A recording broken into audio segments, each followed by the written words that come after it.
Татарстан территориясында ең бірінші кішілер қашан барлыққа келген? Аны біреу да білмей. 40 мың, 100 мың деп ертеміз біз. 40 мың, 100 мың. Çünkü materiallar bik az saklangan.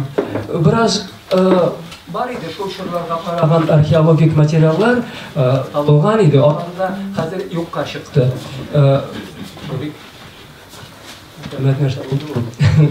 Yaşına yakınına. Бірақ ойлап қарап, археологик памятникларын ғымен, тарихи истәлекләрін саклауға соңғы вакытта бик нык игътибар бере башладык, әмма җимерелүен дәвам итәләр алар. Шул 50нче елларның ахырында Куйбышев су саклагычы төзелде бит, әйме? Кам белән Идел кушылган җирдә ул бигрәк тә менә безнең Татарстан территориясында Куйбышев су саклагычы астында 700 археологик истәлек юкка чыкты. Bir yılda. Uylap qarasam, onlar arasında bir kızıklılar var idi. Şuluk paleolit çırına qaragan, en burungu taş qasırı, mezolit çırına qaraganlar var idi. Endi men soңғы çırlarını aytmayım da. Hem şular hesabinden kıstasi İzmiri Rusçası, Ejmir. Ve onun maksus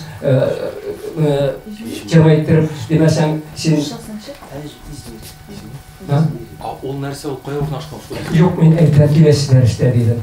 Busunda durur çünkü ne bilen beyler, mine İdil Bulgaristan'ın birinci baş kalası degen tema bilen beyler kakras oruna kelip utura. Ama siz anı hücületiyken size bu bir dürüst nerse. Bir dürüst nerse. Demek, yok 40 min bolsun indi. Men 70-40 мың деп жаза башлағам соңғы вакытта. Çünkü андай материаллар аз гана булса да бар. Һәм кайсы яктан келип урнашкандырлар, иң бұрынғы кешеләр инде алары билгеле түгел. Мезолит чорында, ягъни мезолит инде безгә якынрак, ул безнең эрага тикле 8-5 мең еллыклар. 8-5 yıllıklar. Менә Альфред Хасанович ул чорны бик яхшы өйрәнгән иде һәм мезолит чоры кабиләләре шул моннан 10 мең ел була бит инде. Әйме Сибирдән килеп урнашмагандар микән бу якка дип. Көньяктан түгел, көньяктан да булган, күбесенчә Сибирдән. Чөнки таш коралларны карасаң чагыштырып Сибирдәгеләр белән охшаш. Әмма хәзерге вакытта аны бу теориясын biraz түгел тәнкыйтьләр дөресрәге.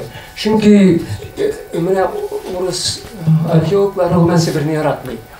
Чөнки безгә бит цивилизация дөресрәге шул яктан килгән, әйме. Бигрәк тә менә хуннар чорынан башлап, һаман шул яктан киләләр, әйме. Анда үсеш югарырак була. Монда да күрәсең, шуның белән бәйләнгәндер дип, юк Сибирдән түгел, көньяктан килгән, көньяктан. Индоевропейцы. Теге кайбер башлыкларында шул вакытта инде мангабоидный элементлар бар. Һәм бу соңгы чорда да дәвам итә. Мәсәлән,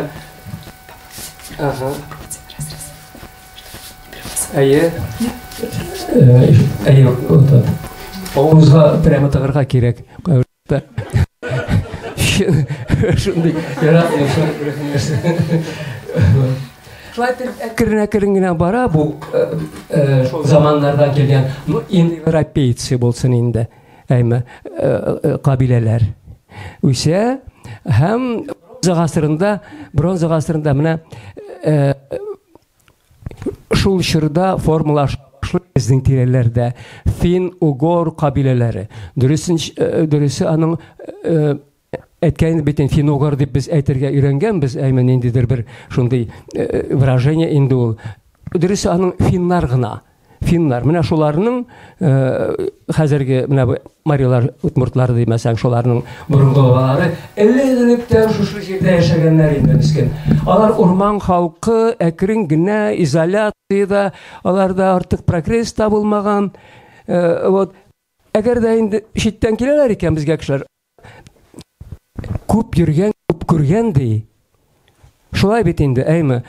Алар Сибирне дә белә, бу якны да белә, әллә кемнәр белән очрашкан, әллә кемнәр белән күрешкән, аларның мобильность формасында прогресс зуррак. Шуңа күрә кайсы яктан гына күчеп килмәсеннәр, көньяктан булмасын, көнчыгыштан булмасын, алар менә мондагы җирле халыкларга караганда аларның цивилизациясе югарырак булган. Менә бронза гасыры чорында да бөтенләй фин-угорлар түгел инде, индоевропейцы аларның бер өлеше иранцы. Иран кабиләләре дип йөртелә, бәлки ишеткәнегез бардыр, срубные племена, русчасы, татарчасы бура кабиләләре килеп чыга. Бронза гасырда бу 2нче меңеллыкның икенче яртысы, уртасы икенче яртысы. Безнең ирга тикле әлбәттә. Менә шул чорда. Аннан бура кабиләләре булды. Аннан соң инде бронза гасыры бетә, башлана тимер гасыры. Тимер гасырында Ананьины кабиләләре бик зур территорияларны биләп торганнар алар. Ананьины кабиләләре дип әйтә, ул бик шартлы термин. Шартлы иң кече Анань могильник дип йөртелә ул 1805 елларда, 60-ның ахырында Алабала ерак түгел Ананин дигән авыл бар. Менә шунда тикшерелгән. Аннан соң шуның кебек зияратлар башка җирләрдә дә табылган. Менә шушы территорияда яшәгән халыкларны Ананьины кабиләләр шартлы рәвештә атап йөртәләр инде. Асрупный именно ни өчен? Алар үлгәч кешеләрне чукыр казып бураларга күмгәннәр. Бура кичкенә ясап, шунда күмә торган барган срупные племена. Вот. Монда шулай менә бик каты күренә инде, бигрәк тә Ананин кабиләләрендә көнчыгыштан килгән элементлар. Бигрәк тә шул Алабуга тирәләрендәге памятникларда, истәлекләрдә монголоидность бар. Монголоидность бар. Шуңа күрә Альфред Хасач уйлаган даже булар бурынгы төркиләр түгел микән формасында. Бурынгы төркиләр түгел микән ди. Аннан мин аның белән кызыксынып карандым, бит скифлар чоры. Скифларны башта индоевропейцы дип йөртәләр, хәзер дә шулай дип йөртәләр. Ираны язычные дип йөртәләр инде аны. Башта шул тирәләрдә формалашкан, Ильянда көньяктанрак дигән иде. Дигәннәр иде, хәзер бөтенесе бер төрле әйтәләр, юк, алар все-таки көнчыгыштан килгәннәр. Көнчыгыштан килеп, көнчыгыш Европа далларына таралганнар дип. Алар арасында бик күп ниләр була, кабиләләр була. Аларның Геродот бит 5-нче гасыр грек тарихчысы, ул Скифларияда булган. Аларны күргән, аларны описывай дип тасвирлап калдырган бөтен якларын инде. Ягъни без скифларны ярышына күз алдына китерәбез. Алар арасында Тисагет дигән кабиләләр булган. Кайберәүләр аны Тюрагет дип укый, төрки түгел микән формасында. Хәтта бер сүз менә алар шушы яклар белән сәүдә мөнәсәбәтләренә кергәннәр. Скифларның әйберләре Ананьины кабиләләрен калдырган истәлекләрдә очрый, ниләрдә, каберләрдә очрый. Бәйләнеш булган. Скифларның кабер кабиләләр бу якларга үтеп тә кермәгән микән диләр. Чөнки менә шушы як кабиләләре белән, безнең як кабиләләр белән сөйләшкәндә инде алар 7 тылмаш аркылы сөйләшәләр. Геродот шулай дип яза. Асхи дигән, аларда шундый бер ишемлек бар, асхи дип йөртелә. Дип. Филологлар тикшереп карый аны, безнең түгел, урыс филологлары. Юк ди, бу все-таки төрки сүз ди. Диләр алар. Рус филологлары. Геродотның менә шу история дигән 9 китаптан торган бер әсәре сакланып калган. Шуның комментарийларында инде. Аски әши дигән сүз алар тәрҗемә итә инде. Әши, берәр әши напиток формасында. Шуңа күрә инде мин әйтәм, кара әле, шуннан да әллә Ананьинларның бер өлеше монголоидность. Әши дигән сүзләре бар. Аннан соң хәзер оныттым менә кабиләләрнең исемнәре. Мин аның турында язып та чыккан идем. Бөтенсе истә калмый шул. Аргипеи, по-моему. Аргипейларның. Алар тас. Башларын бөтенләй кыралар дигән язганнар инде. аларның ирләре башларын, чәчләрен бөтенләй кырып, тас калалар формасында. Аннан соң бер тапкыр сөйләшеп утырганда Фирдәүс Гарипов дигән топонимист бар иде. Безнең татарлар күрә укый торган беләләрдер әле, әйме. Таз дигән авыллар бар. Шушы төрки кабиләләр, төрки халкы хәзер яши торган җирләрдә, Татарстанда да бар, Сибир якларында да шул шактан калган термин түгел микән ул таз. Тагын менә Ананьин кабиләләренең бер өлеше төрки телдә сөйләшмәде микән дигән фикергә килә. Таз. Аннан соң мин соңгырак чырга караган ниләрне карыйм да, чыганакларны карыйм да, менә хәзәрләр, аннан соң болгарларның теге Дунай буендагы болгарлар, алар турында күбрәк сакланып калган истәлекләр, язма чыганаклар. Анда да болгарлар чәчләрен кыралар дип язылган инде, әйме. Кайбер чакта бер генә теге пучок калдыралар да, төркиләр гомумән шулай булган. Менә бусы бер уйлап карасаң, менә тарих шулай җыела, менә кичкенә детальләрне бергә урнаштырсаң, җыеп, әйме. Сорау туа, әле ул гипотеза рәвешендә генә. Мин шундый фикер тарафдары инде. Ананьин кабиләләре арасында төркиләр дә булмады микән дигән. Булай гомумән алып караганда Ананьинны аның удмуртлар үзләренә үзмәштерә, демәсәң. Ананьин кабиләләре нигезендә соңыннан фәлән да Пеноборский культура, Гледенский культура барлыкка килә, һәм алар хәзерге удмуртларның культурасы белән тоташа. Урта гасырлар чорында инде. Шуңа күрә менә бу кызыклы гына факт. Ярар, бусы да булды ди, әйме. Хәзер без әлән кайтабыз инде нигә үзебезнең темага якынрак килеп. Төрки кабиләләр гомумән теге элек кирергә мөмкин алар монда, теге бик күп булмаса да проникновение тюрков с востока булырга мөмкин. Менә массовый рәвештәрәк кайсы чордан башлана ул. Бу бик шулай ук бәхәсле мәсьәлә. Мәскәүнекеләр алай менә болгарлар качан килеп утыра монда? Шулда. Альфред Хасан Шәри 1971 елда «Происхождение тюркоязычных народов Среднего Поволжья» дигән бер сборник чыккан 71 елда. «Происхождение тюркоязычных народов Среднего Поволжья». Анда ул әйтте инде, юк ди, все-таки менә төрки кабиләләр беренче күпләп инде үтеп керәләр хуннар чорында. Ул вакытта безнең теге артык игътибар итмидек менә бурынгы чорларга, әйме. Һаман шул Идел Болгарстаны казыйлар иде инде археологлар. Анда да бик аз инде 7-8 археологның бит берсе икесе болгарчы калганнары бит. Кем бронза белән, кем таш гасыры белән шөгыльләнә. Шуңа күрә бик начар өйрәнелгән инде безнең болгарлар тарихы, үзебезнең тарихы. Аңа Альфред Хасан күтәреп җибәрде менә. Кайберләрен әйтәләр, бераз кимсетмәкче булалар. Нәрсә инде ул гомер буе первобытный строй белән шөгыльләнде. Болгарда бер нәрсә аңламый формасындарак. Андый нәрсәләр булды. Көнчеләр бар бит ул нидә. Ягъни менә шуннан да шул вакыттан һәр хәлдә 4-5 гасырлар дип карыйм мин. Чөнки теге көнчыгыштан килгән хуннар бит Каспий диңгезе буенда, Арал диңгезе буенда әле 1-2 гасырларда телгә алыналар, источникларда инде. Аннан соң 3-4 гасырларда алар чыгалар Кара диңгез буена. Дальше китәләр тегендә Европага, әйме, Европага.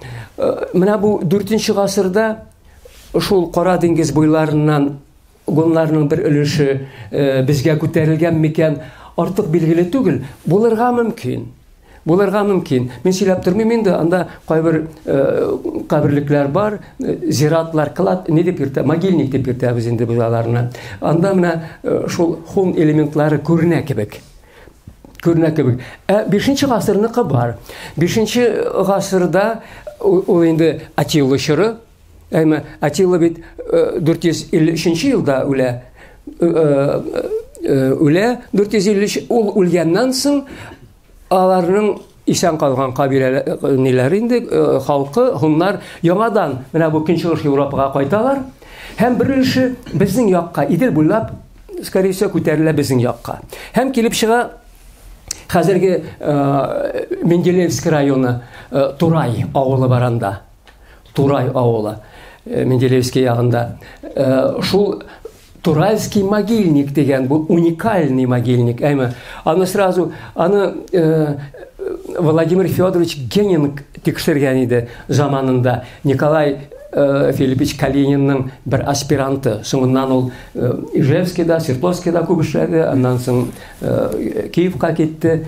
Гомән бик шундый атаклы археолог инде. Ул казыды аны һәм сразу ул бу хуннар. Һәм хуннар 5-нче гасырның ахыры булырга мөмкин. 4-нче гасырның 2-нче яртысы, 5-нче гасырның ахыры. 4-нче гасыр, 2-нче яртысы, 5-нче гасыр полностью практически булып чыга инде бу бу каберлек. Соңгы елларга тикле бер сүз әйтмәде дигәндә, без бу хуннарныкы дип киләбез инде үзенә күрә. Соңгы вакытта опять теге Мәскәүдән чыга бөтен нәрсә.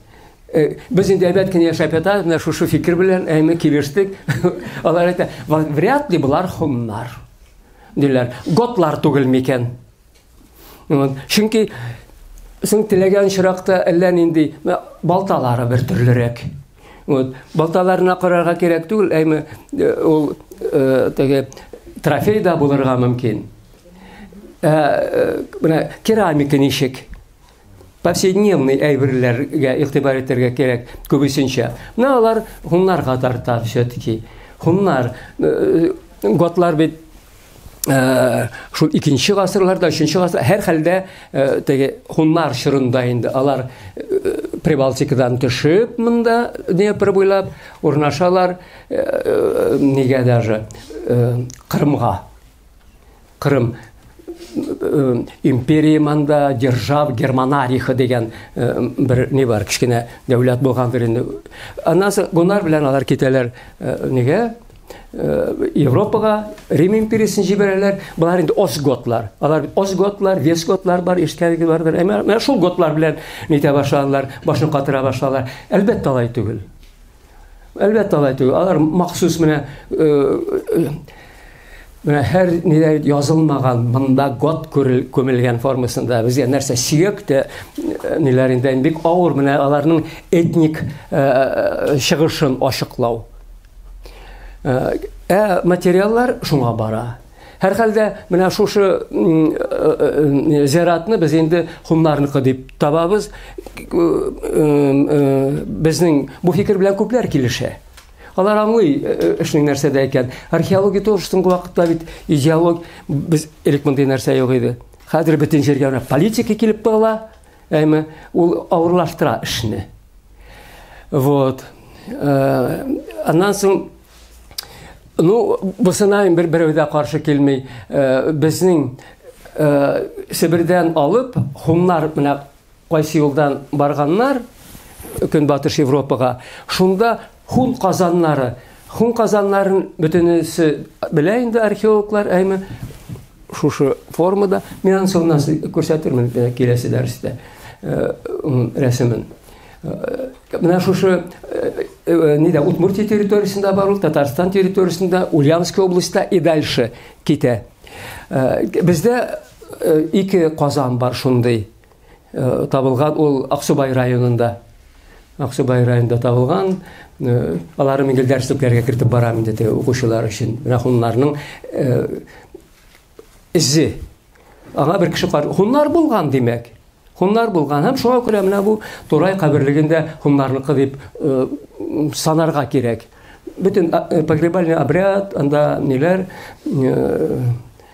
инвентарь погребальный бөтенсе хуннарныкы. Дөрес бераз аерылып тора гади халыкныкы, чөнки ул могильник военачальников. Анда яхшы кылыч татарчасы меч инде. Татарчасы сабледа Кылыч бездә мечта кылыч саплы кәкре була, меч вертикаль була, обоюдоострый була ул. Монда мечлар шундый шлем или шлем анда һәм кольчуга. Менә шундый бай зиярат ул үзенә күрә. Вот. Аннан хуннар белән бәйләнгән дип таба опять менә шул Фирдәүс Апанская төшерәм инде аның белән мәрхүм бик дус идек без. Вот. Сүн елгасы бар бездә әйме. Сүн елгасы ди хуннар белән бәйләнгән түгел микән ди исеме.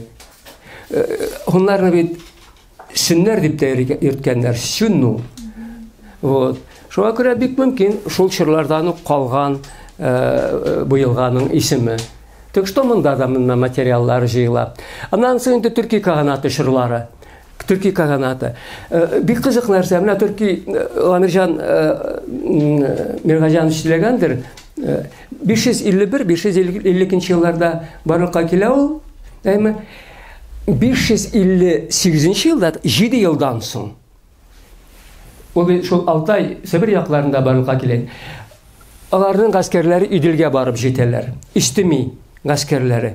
Никадәр көчле буламы, мобильный буламы, әйме. Вот. Һәм әлбәттә алар хуннарга караганда күбрәк була. Һәм бу чырның археологик истәлекләре бездә шулай ук бар, ләкин соңгы вакытларда гына өйрәнелә башлады ул. Бездә гомумән күчмәннәрне, кочевникларны күчмәннәр дип йөртәбез инде без татарча. Күчмәннәрнең ниләре калдырган менә истәлекләре ничектер авыррак табарга һәм өйрәнергә.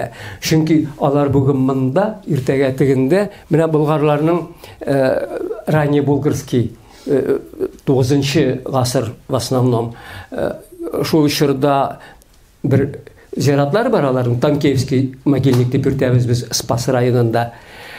Анда 5000 каберлек.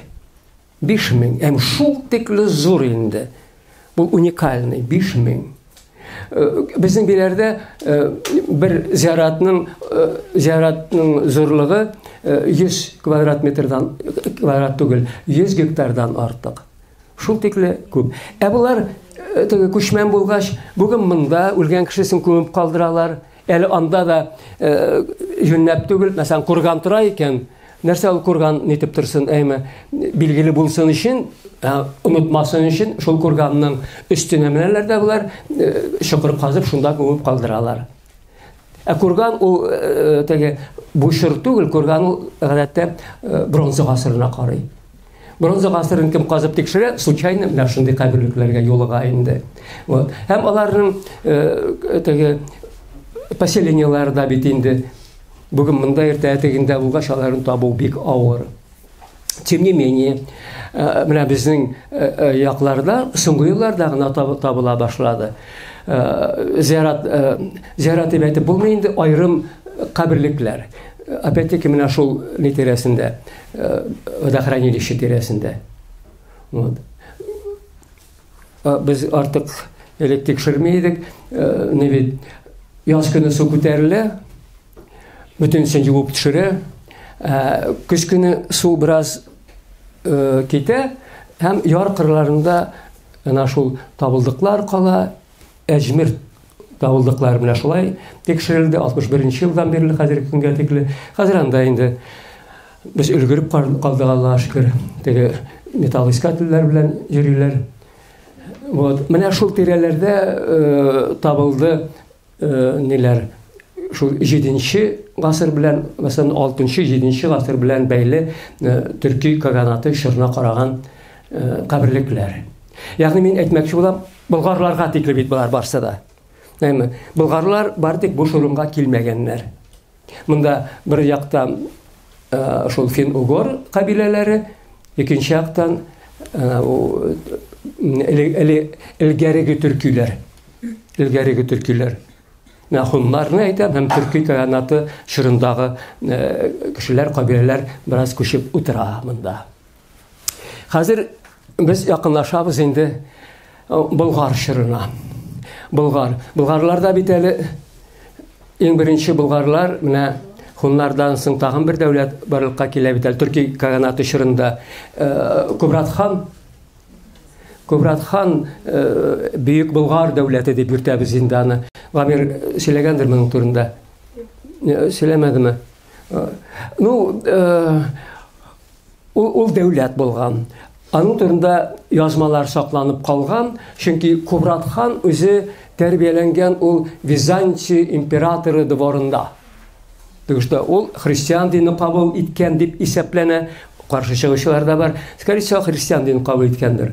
Яхшы чыганаклар әйтә моның турында. Ул Азов диңгезе буйларында, Кара диңгез буйларында ярыйсы гына зур территорияны алып торган, әмма ләкин Кубрат хан ул дәүләтне оештыра һәм ул үлгәч ул дәүләт таркала, Бөек Болгар дәүләте. Һәр хәлдә андый дәүләт бар. Без аны татар халкы тарихыннан төшереп калдырырга тиеш түгелбез. Айрым могильниклар тикшерелгән, бигрәк тә бу өлкәдә Болгария галимнәре күп эшләде, Рашрашев, без аның белән бик аралашып яшәдек, кызганычка каршы үлде инде ул. Миннән аз гына зуррак иде. Поездга аварияга эләгеп янып үлде. Болгариядә. Вот. Аннан соң Фанагория Керчьтә, Фанагория античный город булган, ул җимерелгән.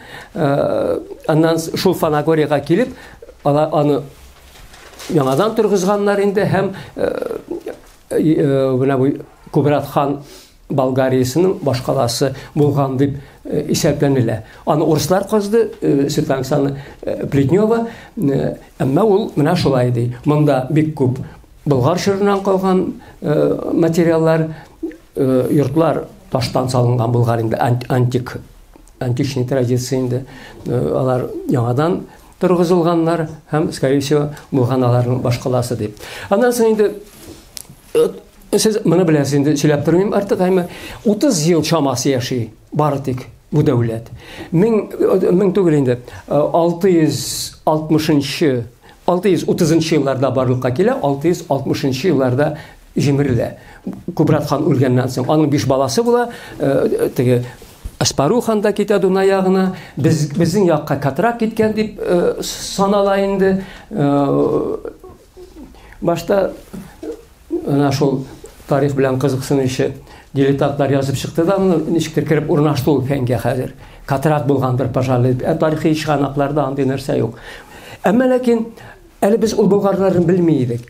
Теге предположительно, әйме, нишләп Дунай ягына киткәннәр дә безнең якка килеп чыкмаганнар формасында инде уйлый идек. Һәм гомумән ул чир начар инәлгән иде бит.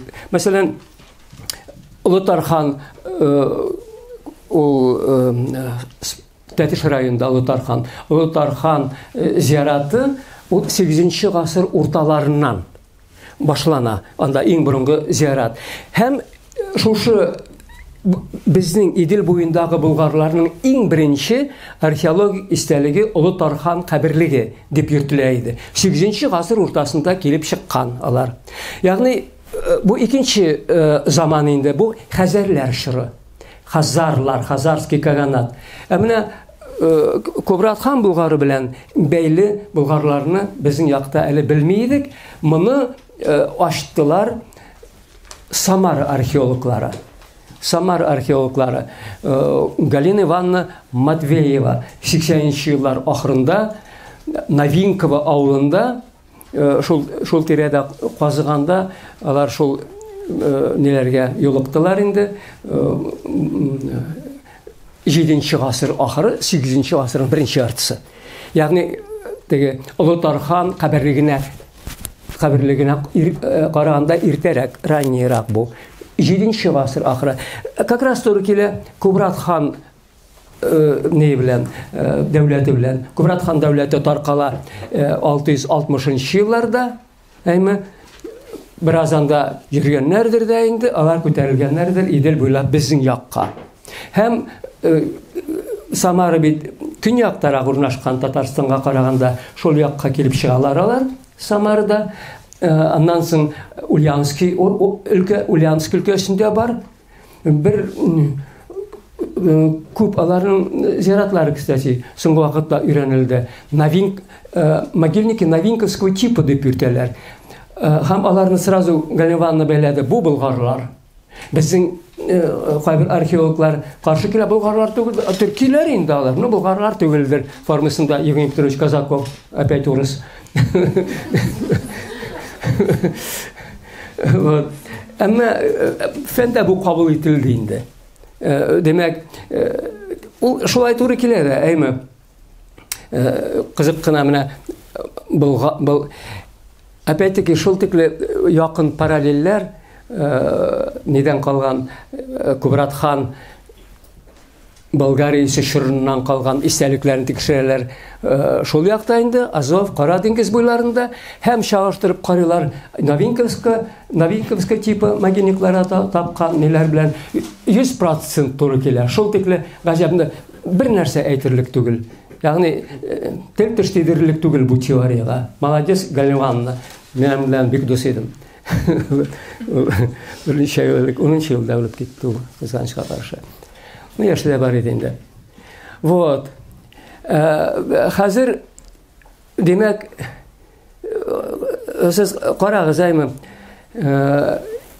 Хуннар шыры, төрки каганатлар шыры, хәзер Болгар шырына җиттек. Һаман көньяктан безгә күтәреләләр аз гына төркемнәр белән булса да, әмма менә күчеп утырыш төркиләрнең соңыннан болгарларның шул вакытлардан башлана инде.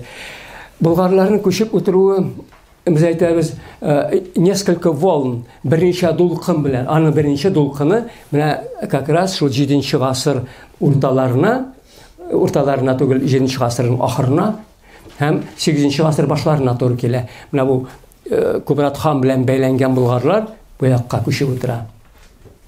Хәзер Хәзәр каганлыгы шыры.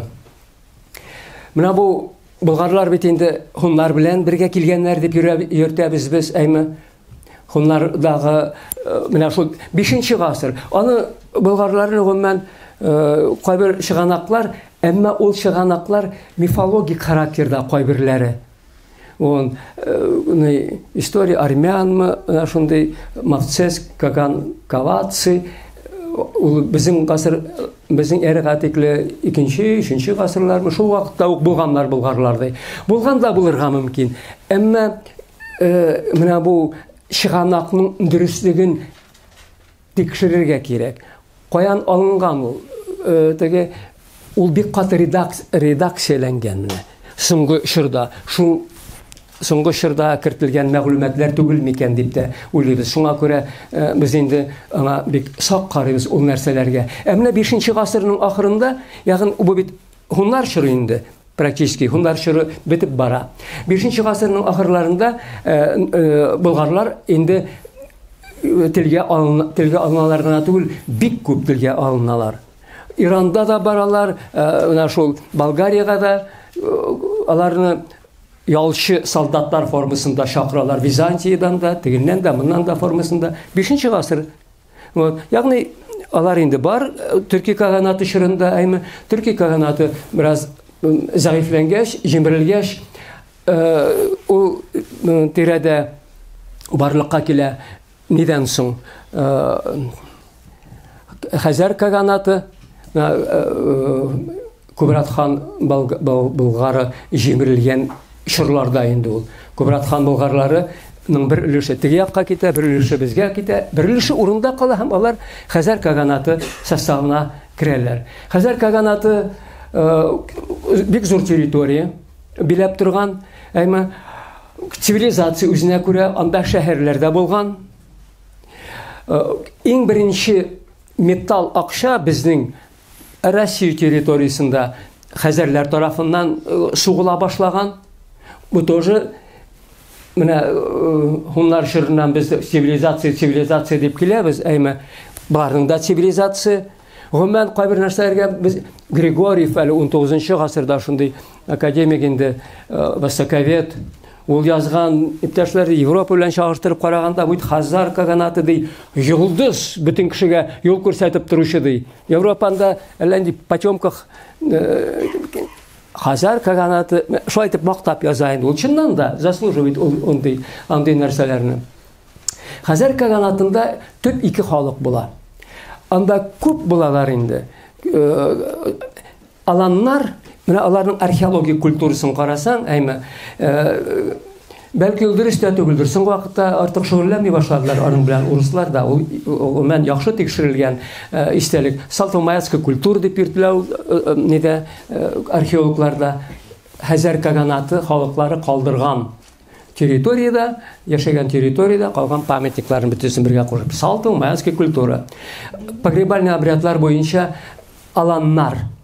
Аланнарны хәзер бит Северная Осетия дөньяга сетинар дип уйлыйлар инде. Аларда катакомбны погребальный обряд. Безнең болгарларда икенче өлеше һәм күп өлеше болгарлар. Болгарлар ямный. Соңыннан менә безнең Идел Болгарстанда нинди каберләр булган. Бу Хазар каганатында да шундый инде погребальный обряд. Аларның вот ни өчен хәзәрләр дип атала?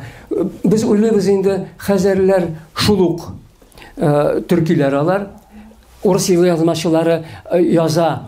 Хәзәрләрнең теле белән болгар теле практически бер яктан да аерылмый диләр.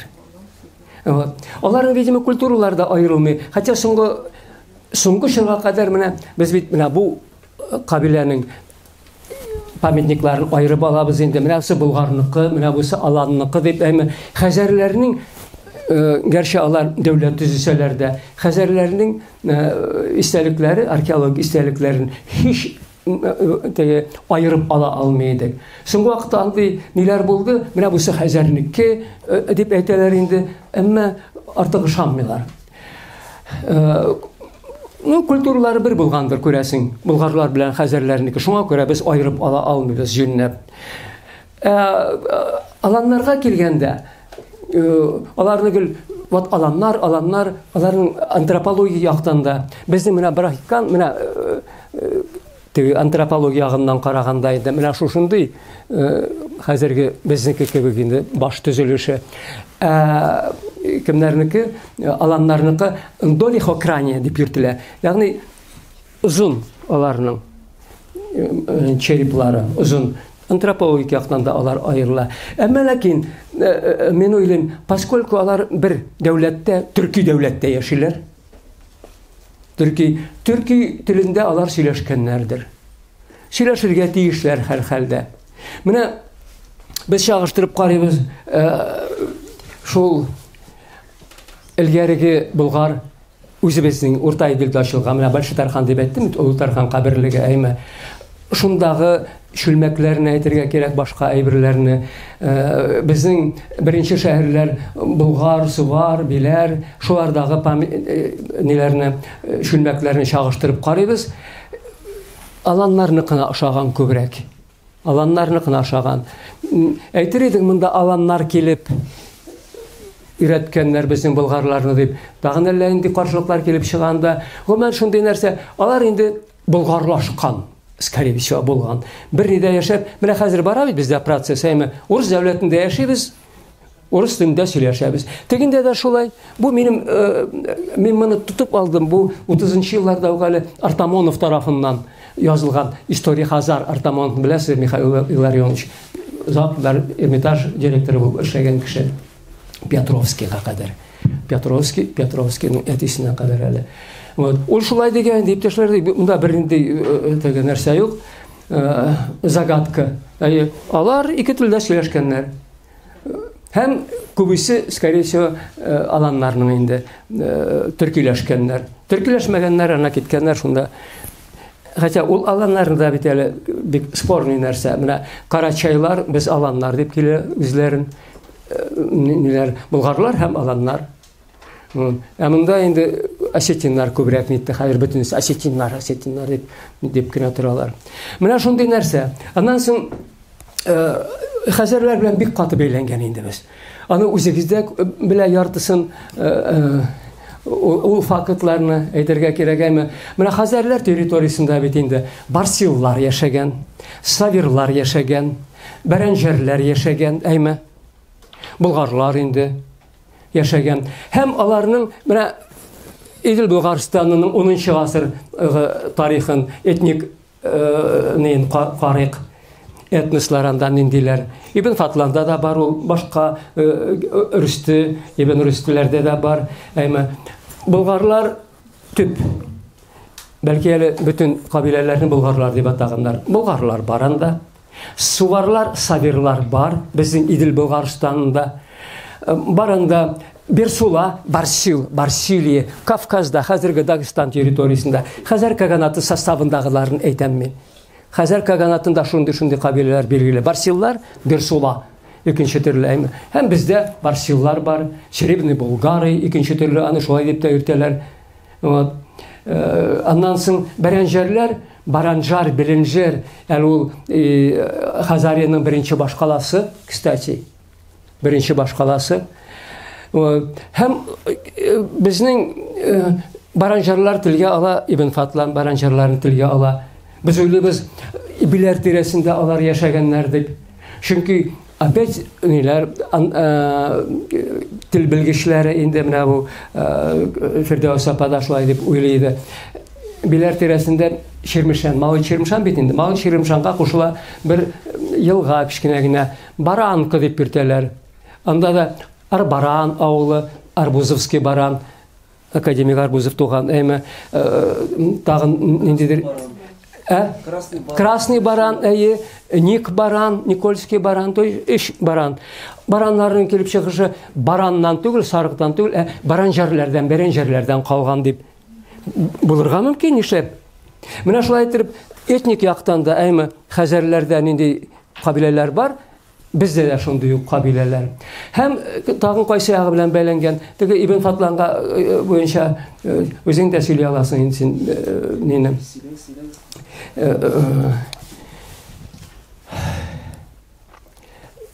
Ислам дине кабул ителү. Бәлки Гамирҗан әйтеп киткәндер аны. Гамирҗан ислам динен бик бурынгылаштыра, хотя андый нәрсәсе бар. Менә ничәнче елда ул? 737 елда. Әйме Гарәп халифалыгы барлыкка килә. Гарәпләр бит инде бик каты ислам динен тарату буенча эш алып баралар, бик күп илләрне басып алалар, һәм алар Кавказга да килеп җитәләр. Һәм Кавказда Хәзәргә каршы сугыш башлыйлар. Ул сугыш 100 ел почти дәвам итә. Әмма ләкин 737 елда җиңәләр инде алар, Хәзәрләрне җиңәләр. Теге беренче башкала Хазарияның Бәрәнҗәрләр дидем бит. Бәрәнҗәрләрне басып алалар, Баланжар дигән шәһәрне, шәһәр күчә шулай ук Дагестан территориясендә төньяк карак Семендер нидән ерак түгел, Махачкаладан ерак түгел, Семендерга күчә. 737 елдан соң күчә Иделгә, Итил дигән шәһәр. Аның урыны табылмаган, хотя предположение бар кайда икәнен мөмкинлек булса әйтеп китәрмен аның турында да. 737 ел. Демәк, ислам, әйме, ислам дине кабул итәләр алар, ислам дине. Чөнки или без сезне бөтенләй бетерәбез, или ислам динен кабул итәсез дип кенә кала итне практик менә гади тел белән әйткәндә. Тегеләр кабиләләр чыннан да кабул иткәннәр, но югары даирә генә кабул иткәндә правительләр генә Хәзәр аның тирәсендәге кешеләр формасында әйме. Но соңгы вакытта опять-таки әле 1900 ничәнче елда 89-да, по-моему. 1989 перестройка инде чоры бит, перестройка чоры. Безнең неде Суздальда булган иде бер конференция, всесоюзная археологическая конференция. Шунда Луганский, хәзер Луганский, Ворошиловград иде, бер археолог килде, Константин Иванович Красильников. Һәм Хәзәр каганатында ислам дигән доклад укыды. Без шаккаттык. Халик белән без бергә барган идек ул нигә конференцияга. Аннан соң белән дуслашып киттек инде. Могильниклар бар, мусульманские могильники на территории Хазарского каганата, но аларны бастырып чыгару публикациясын казыйлар археологлар. Публикациясын Совет чорында рөхсәт юк. Шаклар каттык, әйме. Хәзер менә ул сөйләде инде. Без шул ук елның 89 елда Николай Филиппович Калининның 100 еллыгы үткәргән конференция ранее болгарлар турында анда ул килде, анда сөйләде. Һәм белдек инде чыннан да ислам таралган булган ярыйсы гына, әйбәт кенә таралган булган. Нигә? Гади халык арасында да. Гади халык арасында да. Һәм шуңа күрә без әйтәбез инде менә шул территориядан Кара диңгез буйлары, Азов буйлары, анда Дон буйлары, әйме шуннан безнең якка күчеп килгән болгарлар 922 елга тикле инде бер өлеше мөселман булгандыр күрәсең. Альфред Хасанович, менә Баштарханский могильник дидем бит, әйме ул теге волналарны онытып җибәрдем. Беренчесе бит болгарларның монда килүе Кубрат ханның дәүләте таркалу белән бәйләнгән. Икенчесе как раз менә карагыз 737 ел бик каты җимерәләр хәзәрләрне. Болгарлар шушы сугыш вакытында тынычсыз була, куркыныч була.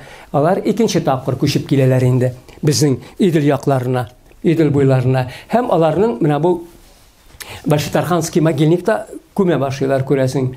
Шул вакытта барлыкка килә. Анда 369 каберлек өйрәнелгән иде. Ул күп заманында.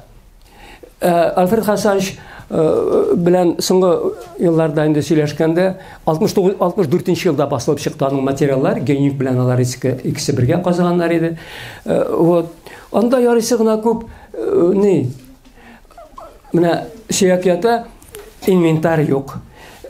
Безнең ул вакыттагы представление буенча инде бит булырга тиеш инвентарь. Алар бит язычниклар в основном инде. Әйме мәҗүси динендәгеләр. Бу инвентарь юк. Алар автоматически рәвештә ограбленное погребение. Бик күп очрый менә зиратларны казыганда бу таланган. Чөнки алтын йөзек, анда хатын кызның бизәне әйберләре бит в основном көмештә алтын, әйме байрак булса тагын да нирәк. Шуңа күрә аларны талап торганнар. Хәзер юк дип бу таланган түгел, скорее всего, беренче мөселманнар булар. Шул мөселман ние буенча күмелгәннәр инде, мөселман йоласы буенча күмелгәннәр, скорее всего. Шушы безнең языческий дип йөртелгән Баштарханский могильник. Менә кызык кына нәрсәләр. Хәзер ике тапкыр күчеп утырдылар да. Хәзер өченчесе качан була? Өченчесе без шул вакыйга белән бәйлибез. Моны Хәзәр каганатын бик тирәнтен өйрәнгән, гомерен шуңа багышланган Светлана Александровна Плетнева безнең белән дошман булып яшәде ул үзенә. Әмма ләкин күп эшләде не буенча, безнең Болгар шыры буенча. Кайбер нәрсәләргә Халиковны яратмады нишләптер. Халиков анда миңа да эләкте инде. Кандидатский диссертация яклаганда Мәскәүгә бара күрмә. Син батыралар формасында мин Ленинградта яклаган. Вот. Нәрсә әйтмәкче идем. 737 ел әйме күчеп килделәр. Икенче волна булды, хәзер өченче волна. 9-нчы гасыр башында дип әйтелгәнде. Булар бит хаканнар еврей динен, яһуд динен кабул итәләр. Шулай бит. Соңгы вакытта менә бигрәк тә 90-нчы еллардан башлап еврейлар инде күп акча бирәләр ул Хазар каганаты памятникларын өйрәнү өчен. Һаман таба алмыйлар менә еврей элементларын. Или обрядлары аларның шулай булган микән. Но зато яхшы китаплар чыгарып бардылар. Алар монда казыйлар да, Израильгә китеп конференция үткәрәләр, бастырып чыгаралар ярый материалларын. Вот. Һәм болгарлар восстание күтәрә. Восстание күтәрә. Нишләп ислам динен теге аскалып ташлап, яһудиләр динен кабул иттегез дип. Әле үзебезнең кемәл ул Булан дигән Хәзәр каганы. Буланны теге олень. Төрки була инде телдә сөйләүче дибәсә. Хәзәр бит инде барыбер әйме. Шуңа күрә Без мондай дәүләттә яшәй алмыйбыз, чортана безнең туганнар нире, Идел буенда дип күчеп киләләр. Археолог яктанлар бик яхшы расланган нәрсә. Вот. Беренче волна, значит, Новинковский могильниклар. Безнең монда икенче волна менә Большой Тарханы, өченче волна Танкеевский могильник. Танкеевский могильник әйткән бит 5000-нан артык өйрәнелгән дип. Вот Танкеевский могильник. Вот. Бу өченче волна булды инде. Хәзер 4нче волнасы, аның 4нче волнасы нәрсә белән бәйләнгән икән? Һәр хәлдә археология якта менә 9нчы гасырның ахыры, 10нчы гасырның башларында бик күп не килеп чыга. Хәзер каганаты белән бәйләнгән керамическая посуда. Вот. Салтымайский типындагы керамика дип йөртәбез без. Там Александр Хлебников ул посуданы өйрәнә иде, бик яхшы инде безнең археолог. Вот Казан Кремлендә дә эшләде ул минем белән, мин аны алдым. Пенсияда булса да, мен әйтәм, өлешегез керсен сезнең дип. Чөнки бик авторитетлы Мәскәү алдында бигрәк тә. Урыс булгач инде һәм шулай да буды шул ниләр белән бәйләнгән. То есть доказать итте инде, аны доказать итәсе дә юк инде. Менә күренеп тора. Тегендә Хәзәр Кагаратында нинди шүлмәк, монда да шундый шүлмәк. Вот, ул шүлмәк 9нчы гасыр ахыры, 10нчы гасыр, 10нчы гасырның ахырында юкка чыга алар. Чөнки бу вакытта инде гончарный керамика, яхшы сыйфатлы гончарный керамика барлыкка килә. Казанны ниткәндә, датасын билгеләгәндә, мин бит Альфред Хасанович үлде 94нче елда. Кстати, аның буенча бер лекция булса бик яхшы булыр иде.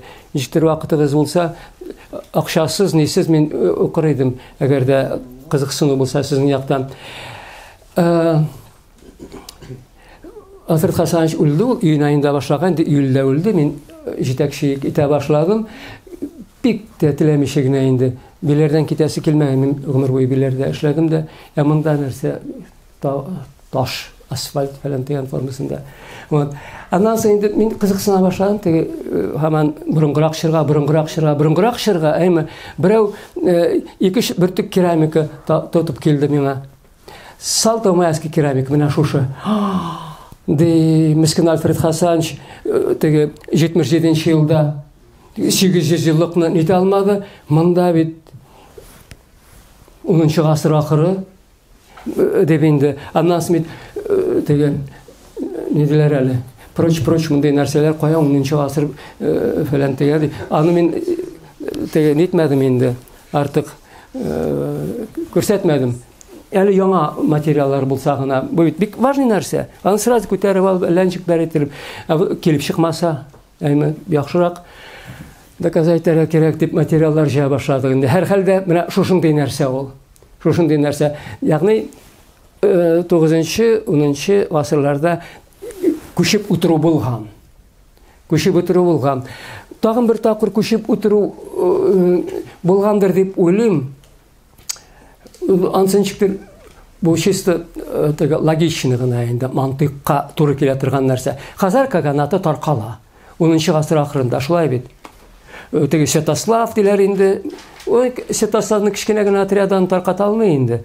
Булай уйлап караганда, аның үзенең вакыты җиткән булгандыр. Кайбер чакта әйтәләр, сезнең Төркия каганат, ниләр, төрки дәүләтләр кыска гомерле булалар. Ана Кубратхан, ана фәлән дигән. Мин әйтәм, үзегезнең мәңге яшәрлек тоелган Советлар Союзы ничә ел яшәде? Советлар Союзы ничә ел яшәде? 100 елда яшәмәде бит. Безнең хуннарныкы 3нче гасыр ахыры безнең иргатикле, аны санап та торабыз.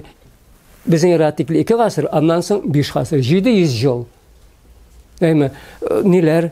Төркия каганаты 6нчы гасыр ахырында барлыкка килгән, 200 ел һәр алай гына булса яши. Болгар 300 елдан артык, ул бик зур, ул заманнар өчен әле. Хәзерге вакытны алып карасагыз, ана Македония, Югославия таркалып бетте. Чехлар күпме бүлгәләп, күп Шундай үзгәрешләр булып тора. Булар әле стабильный рәвештә яшәп киләләр бит гасырлар буена. Вот. Менә шул, мин әйтәм, хәзер канаты таркалган чорда да тегендә калган болгарларның бер өлеше, скорее всего, монда күчеп утыргандыр. Аның буенча эшләргә кирәк әле. Әмма хәзер менә җитәм әле. Үмиткән. Вакыт булса бетерим инде. Шулаймы? 25 минуттан барды. Шулаймы ярар. Хәзер без килеп терәлдек бер нәрсәгә. Проблема бар алтагын ике проблема дитмәкче булам. Менә Идел Болгарстанның шикләре. Демәк, монда килделәр. Әйме 8-нче гасыр башында һәр хәлдә монда болгарлар бар иде инде. Вот. Яшиләр 8-нче гасыр башында, яшиләр 9-нчы гасырда, 10-нчы гасыр башында дәүләт барлыкка килә, һәм шәһәрләр барлыкка килә. Галина мәрхүмә, ана шул Новинковский памятниклар таптыйды, Самара археологы әйме. Ул бер не куйды, шундый проблемный вопрос. Карагыз ди. Аннан мен аны бик нык тирәнәйтеп, киңәйтеп формасында аңа бик ябышып ятам менә хәзерге ниде. Кайберәүләр әле 10-нчы гасыр башында да шул курслар инде. Санап ташам Евгений Петрович Казаков, Руденко, Константин Александрович, Евгений Александрович Беговатов, Петр Николаевич Старчин, үзебезнекләр бит. Юк. Ничек мен әйтәм, сез үзегезнең исемегезне нидә калдыру өчен, тарихта калдыру өчен шундый мәгънәсезләр сөйлисезме дип 10-нчы гасыр ахырында гына болгарлар, имештегендәге болгарлар кочевниклар булган. Һәм монда да менә шул 8-нче, 9-нчы гасырларны полностью һәм 10-нчы гасырның ахырына тикле алар нитеп йөргәннәр инде. Күчеп йөргәннәр. Аларның авылларда булган, шәһәрләрдә булмаган. Вот. Галина Ивановна Матвеева шул зиратлар казыды инде, Новинковского типа, әйме. Һәм алар янында авыл урыннары бар. Болгар селище дип йөртәбез инде, болгар селищесы казыды. Һәм иң борынгылары бит все-таки аз гына булса да бар бит 9-нчы гасырда. Мен әйтәм, нишләп булмасын? Булырга тиеш. Опять-таки логически итеп караганда, әйме, ярар тегендә дала. Алар дала халкы гомумән, хуннардан башлап, әйме. Дала бит Причерноморье, анда Дон тирәләре, Азов буе. Монда күчкәч мен әйтәм, алар ничек кочевать итсеннәр монда? Кочевниклар бит алар хайван асрыйлар күбесенчә. Һәм хайванны бит кышка пишән әзерләп куеп түгел. Хайваннар үзләре таба кыш көнендә казып чыгарып, монда кар күп, һич мөмкин түгел мен әйтәм монда кочевать. Алар сразу җиргә утырырга тиешләр. Проблемный нәрсә килеп чыкты шулай. Ул проблема седентаризация. Седентаризация җиргә утыру, осётлык барлыкка килү дигән сүз инде. Менә бүтән менә бездәге булган бүтән материаллар әйме, как монда күчеп утыра болгарлар, алар әкренәп инде тирәктәге халыкларга карыйлар инде, алар бит күчеп йөрми.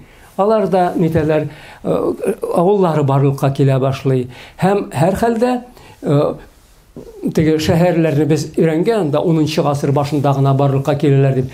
Менә биләрне казый башла, анда барыр 9-нчы гасыр ахыры 9-нчы гасырда булган материалларда аз булса да килеп чыга. Менә теге җиргә утыру дигән нәрсә, скорее всего, болгарларның күчеп утыру белән башланган.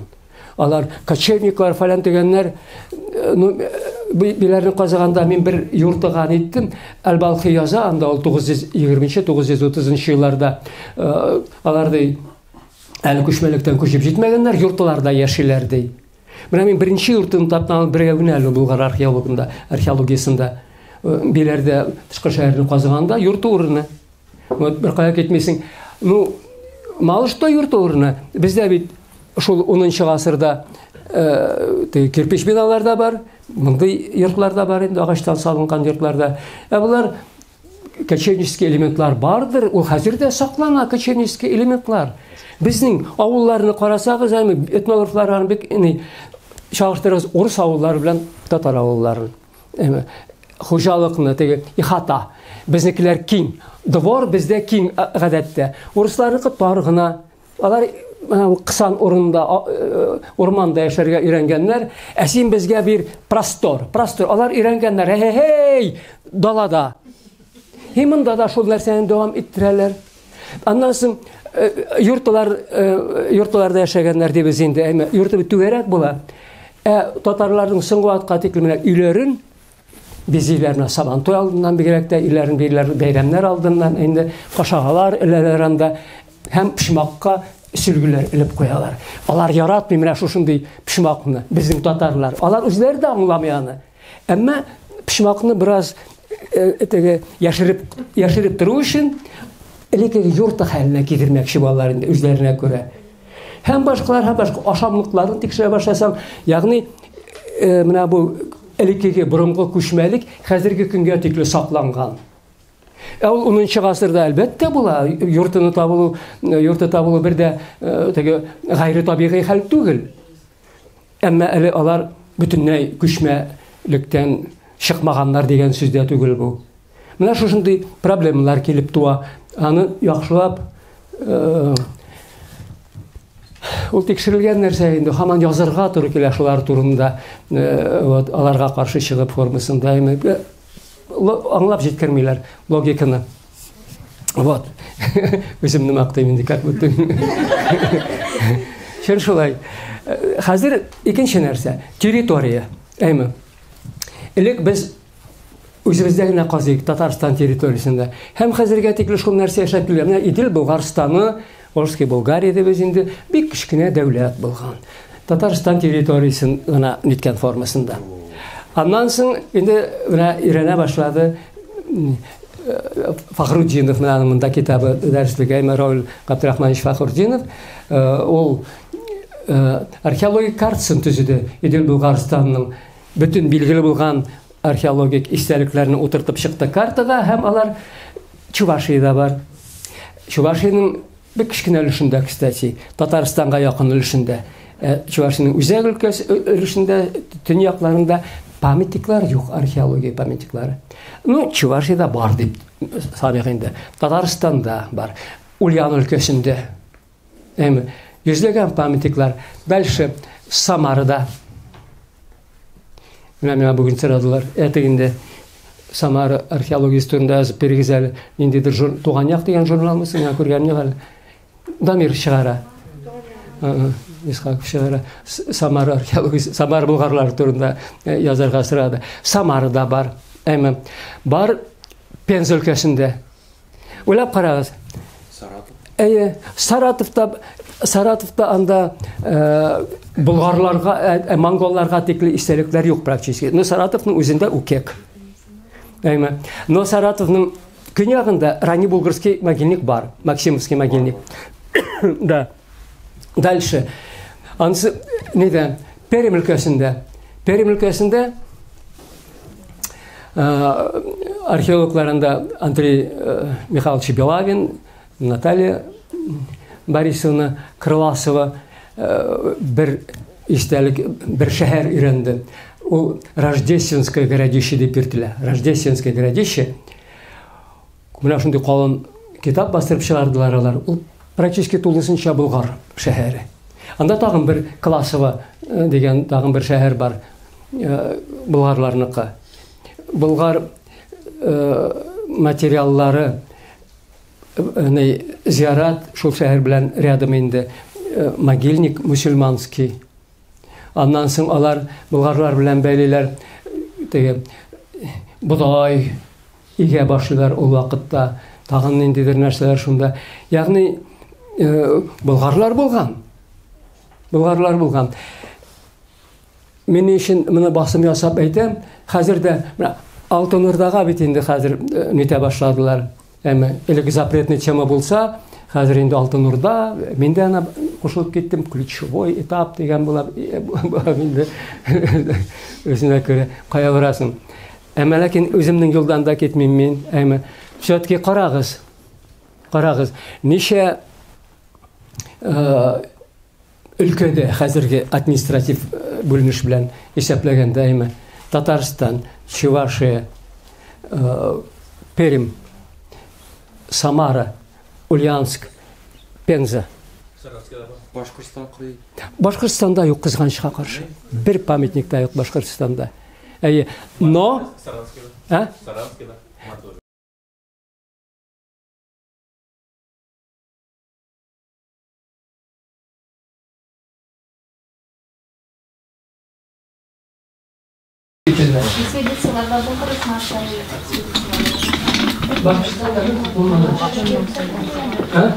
Хәзерге политика рөхсәт бирмәгәндер бәлки. Юк. Элек-электән анда без анда дуслар бар. Теге безнең яклы димәсәң. Урыслар. Анда урыслар, Владимир Александрович Иванов анда кичәгә хат алдым. Алар яратмый менә шундый. Дөрес, безнең бит Болгар мирасын талыйлар. Әмма бер яктан чуашлар, икенче яктан биләргә тикле башкортлар яшәгән дип башкортлар аңа алар белән бәхәсләшү мөмкин дә түгел, кирәк тә түгел дип саныйм мин. Бернинди истәлек булмаган килеш, башкортлар шуны претендовать итеп яталар бит әле. Излайна күрә безнең наследиегә. Башкортстанда күпчелек татарлар яши. Татарлар яши. Дөрес, татарлар яши. Анда нигә әйтсәң дә башкортлар белән безнең уртак тамырлар бик күп, бик тирән формасында. Телләр практически бер төрле бит инде. Анда теге әллә юри шулай безне талаштырырга телиләр. Не получится. Башкортларга без дуслар чакырабыз. Һәр хәлдә шулай башкорт мин бигрәк тә теге башкорт җырларын, башкорт музыкасын тыңлап үскән кеше димәсәң, элек бит сәгать 6 яртыда башкорт концертын тапшыралар иде. Безнең радио эшли башлаганчага тикләле. Шуңа күрә безгә бик якын алар. Бик яратабыз без башкортларны. Шуңа күрә теге политика белән генә бәйләнгән теге каршы килү кайбер нәрсәләр буенча. Вот. Менә шулай итеп. Нет, потому что они кочевые, что ли, были. Анда Брейберда и Песвер. Потому что они кочевали, что ли, там ничего нет.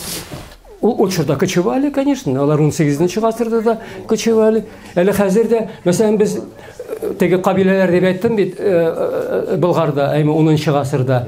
Ул кабиләләрнең изе дә юк инде 10-нчы гасырның ахырында. Бездә болгар халкы барлыкка килә. Анда 18-нче гасырда кабиләләр әле бөтенесе белә.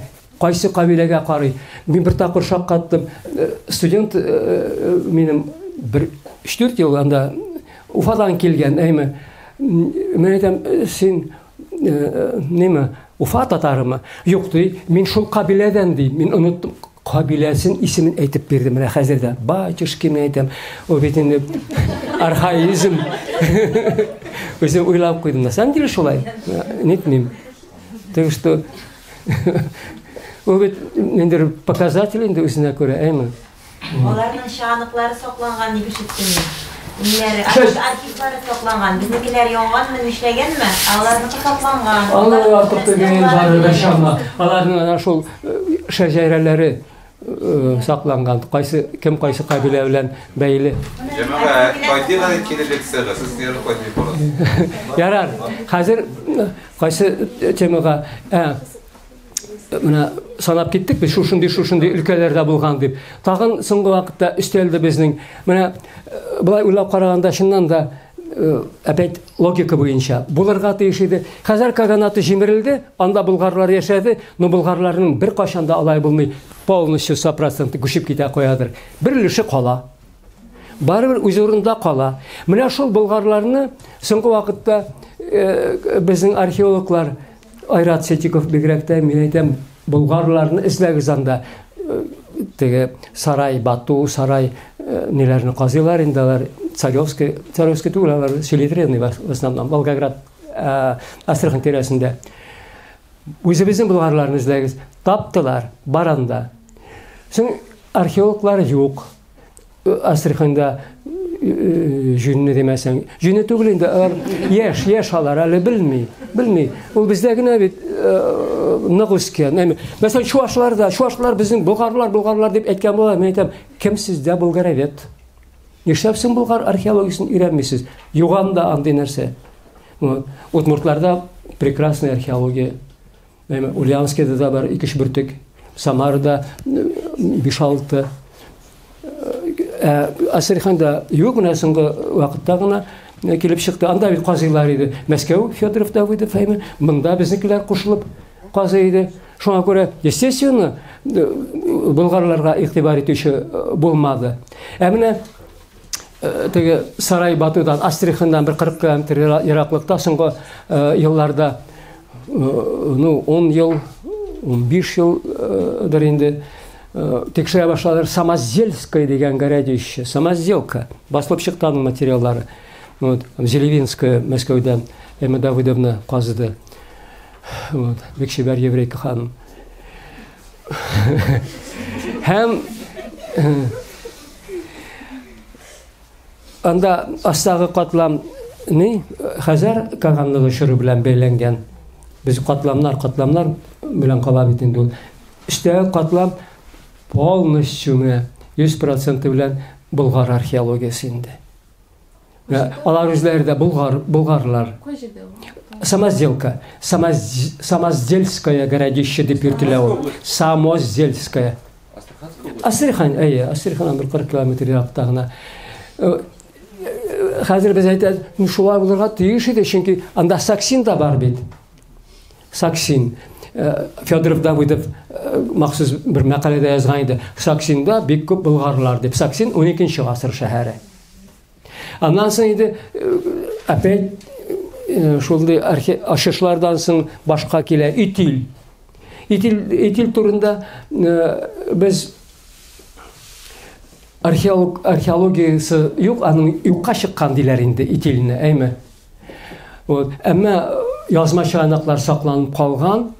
Анда үзәктә булмаса да барыбер бик күп инде. Целый квартал анда болгарлар яшәгән. Аларның мәчетләре булган, 30 мәчет шунда. Ягъни болгарлар булган ул тирәдә.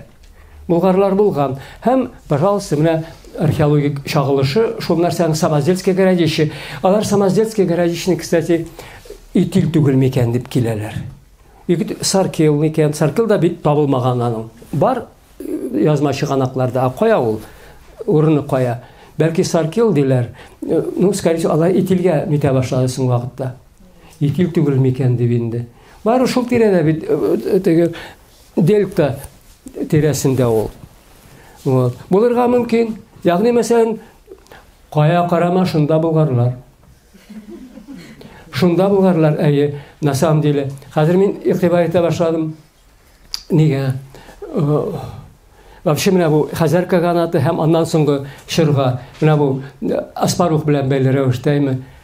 Болгар безнең 80-нче елларда әле басылып чыккан инде бер Салтымайский керамика дигән сборник немец телендә. Мактани меланда минемдә мәкалә бар, немец телендә чыкты. Менә шул сборник ачып карасаң, әйме болгарлар Болгариядә яши, Румыниядә, Молдавиядә. Инде үзебезнең Украина территориясын әйткәндә юк, әйме Украиналарга бик төрки кабиләләр тәэсир иткән бит инде, аларның материальный, духовный культурасы формалашуына. Менә шулай итеп, ярыйсы гына кызыклы, матур гына бер не килеп чыга болгарларның. Теге мин моны ни өчен басым ясап әйтәм, соңгы вакытта бит белеп торасыз инде. Эмештер болгарлар бөтенләй юкка чыккан 14-нче гасырда. Вымерли. 1236 елда монгол татарлар аларны кыра. Аннан соң чума.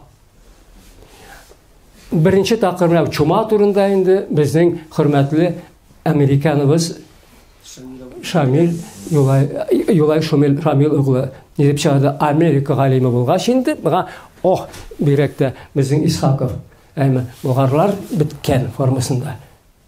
Мен әйтәм, Болгарда булганмы ул чума артык билгеле дә түгел.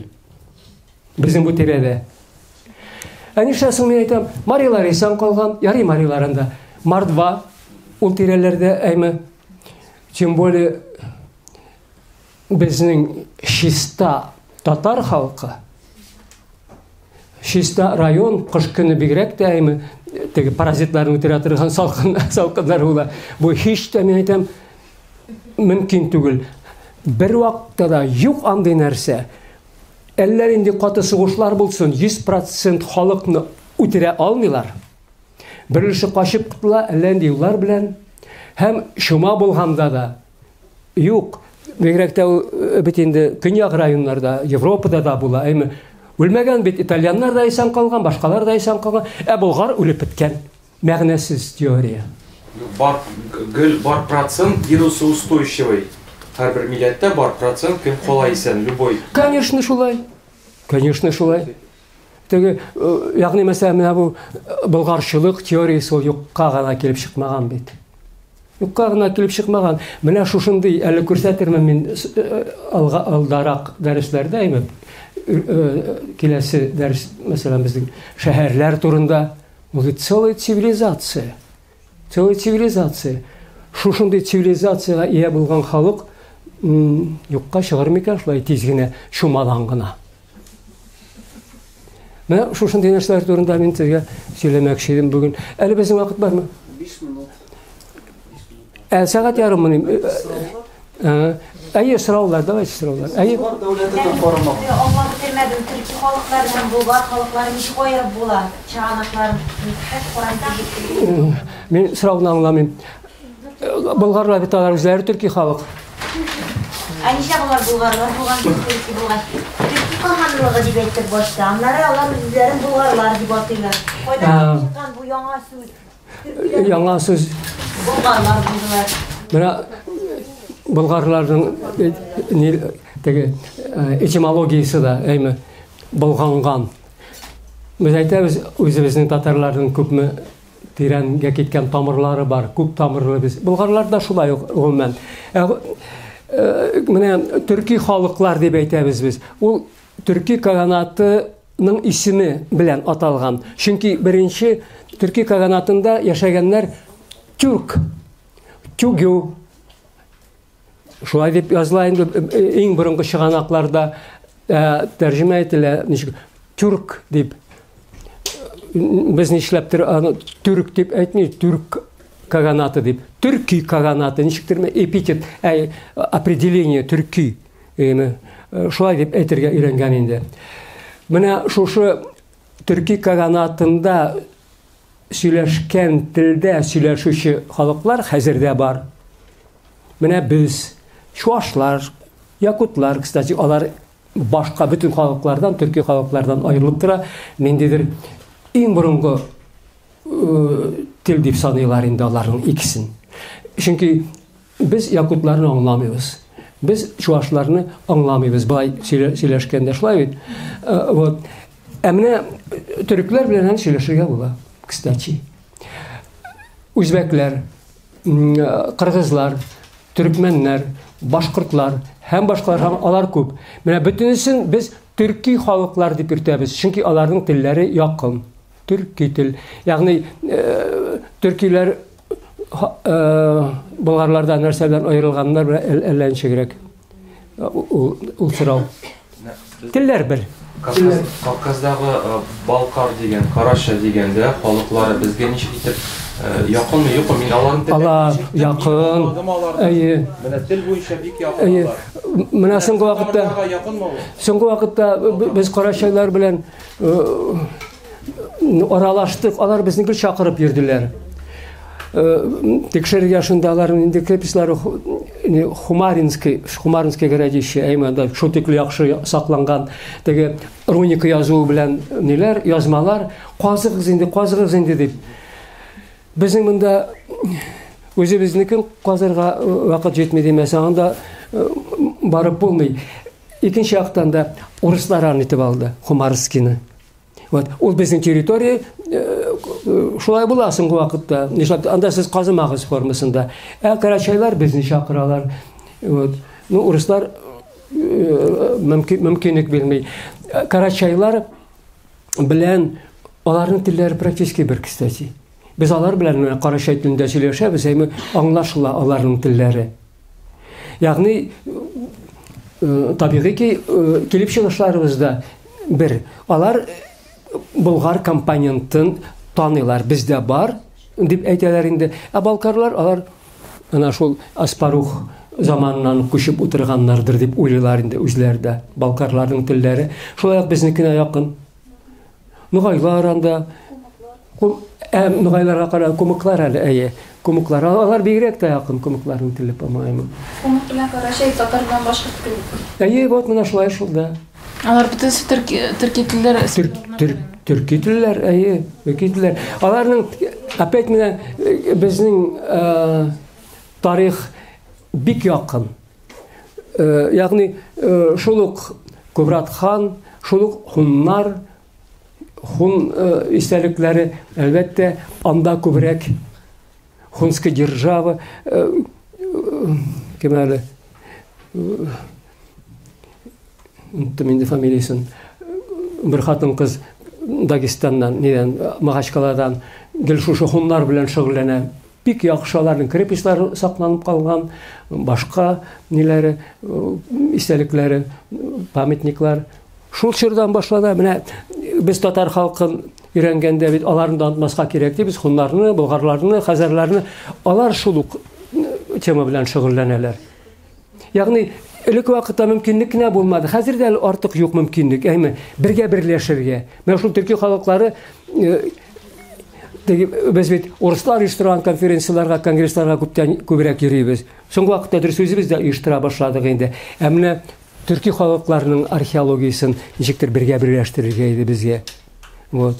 Бу өлкәдә эшләр бара, әмма бик ни әле. Куркалар дип уйлыйм мин. Хәзер бөтенсе политикага бәйләнгәч, Мәскәү ах дип әйтсә, әйе. Сіз әйткәнегез, болгарларның бер өлеше 737 елда ислам динен кабул итә. Ә менә 922 ел кайдан килеп чыга? Ул датаны кайдан алган? Ул дата бар андый дата. Менә бу Хәзәр һәм арабо-хазарские войны. Арабо-хазарские войны Табари дигән бер гарәп язучысы, тарихчысы, анда бигрәк тә күп язылган. Кстати, 2006 елда ана 7 томлык татар тарихы бар бит. Аны икенче томы багышланган неге Идел Булгарстанна мен башлап кеттем. Беренче томда илгәрге болгарлар турында бик әз язылган һәм артык дөрес тә язылган дип санамадым. Һәм шуңа күрә аның редакторы мин икенче томның мин җыйдым. Илгәрге болгарларында керттем мин анда. Һәм китапның зур гына өлешен алып тора приложение. Приложениега мин бирдем. Менә безнең сүзләргә ышанмасагыз, менә язма чыганаклар дип. Менә ул язма чыганакларда как раз Бартабри яза ничегрәк барган ул сугыш гарәпләр белән хәзәрләр арасында. Һәм ул әйтә, 737 елда ди, төп төгәл датасы хәзәрләрне җиңделәр һәм полководец Мирван ул соңыннан хәлифә була. Хәлифә була инде ничәнчедер 21 елда, юк 21 елга 921 елга түгел, естественно. Ничектер. Юган 900 бутадан башка шул вакытта бит муктадир була инде. Бу 737 еллар бит әйме. Ни була? Хәлифә була. Менә шул бик яхшы полководец битсен кырып бетереп бара. Һәм естественно бу ниләр вакыйга язма чыгакларда чагылыш тапкан. 737 шуннан килә. Һәм шуннан ислам дине таралу башлана инде. Бу тирәләрдә безнең әйе. Кем? Сакалибой. Мишин дигән бер урыс кемсәсе әйтергә кирәк. Менә җүләр булдым, китабын күрдем, аның шушындый калын китап язды ул әйме Сакалибы турында. Бер сүз Ибн Фатландагы. Шуңа багышлап бер китап чыгарды бу. Сакалиба урыслар да инде, нәрсә дейсең инде? Урыслар да. Әнвәр чыгарды, Әнвәр Хайри. Теге татарчасын нидән гарәпчә рукопистан, гарәпчә кулъязмадан турдан-тур тәрҗемә иттем. Ковалевский тәрҗемәсе буенча без классический тәрҗемә анык инде. Вот. Мин Ковалевскийны карамадым да, дигән булайын, турдан-тур тәрҗемә иттем ди. Ул аны болгарлар дип килә. Дөрес аның болгарлар түгел. Дөрес аның күбесе төньяк халыклар дип нитәргә кирәк. Болгарлар да керә монда. Бәлки славяннар да керәдер. В общем, Алмуш менә шул халыкларның патшасы. Бик зур территорияның патшасы дигән сүзне ул Сакалиба. Сылым алганда, чыннан да славяннарны тагыннар Сакалиба дип. Славяннарны тагыннар бер кая барып булмый. Бу очракта bütün халыклар телгә күз алдына тотыла. Күз алдына тотыла. Менә шуңа карап, опять-таки, кичкенә генә бер нәрсә. Академик Валентин Васильевич Седов. Вот. Без Кремльдә казый башлаганда сразу инде килеп җиттеләр Мәскәүдән. Мен көттем инде аларны. В общем, консультация бирәбез формасында. Башкача мөмкин түгел иде инде. Һәм ул шул тикле яхшы булды. Шул тикле яхшы булды аларның Мәскәүдән, Санкт-Петербургтан, анда мен беләйдем, баларны да беләм, кстати. Мәскәүдән беләйдем, бик дус эшләдек. Һәм алар бер нинди каршылык күрсәтмәделәр. Аллага шөкер, аның әйберләре дә килеп чыга тора бит. Менә бу Седов Валентин Васильевич, сез иншалла Кремльдә казыйсыз ди. Кремль бит ул шәһәрнең бер өлеше генә. Давайте читтәрәк казыгыз формасында. Әйттенде ул. Без читтә Кремльнең менә хәзерге дворец земледельцев бар бит, шул тирәдә казый башладык инде. Казыйбыз мен хәзер нитәм инде, мен әйтәм, булыр микән монда. Әле раскопларны эзләдек, без беренче тапкыр нитеп карадык. Монда салабыз туалет урыны. Салабыз башка нәрсә урыны казырлык түгел. Наконец бер урынны таптык, шунда казый башладык. Урысны куштым, теге Петр Николаевич Старостин дидем бит. Шуннан сорадым инде казырга.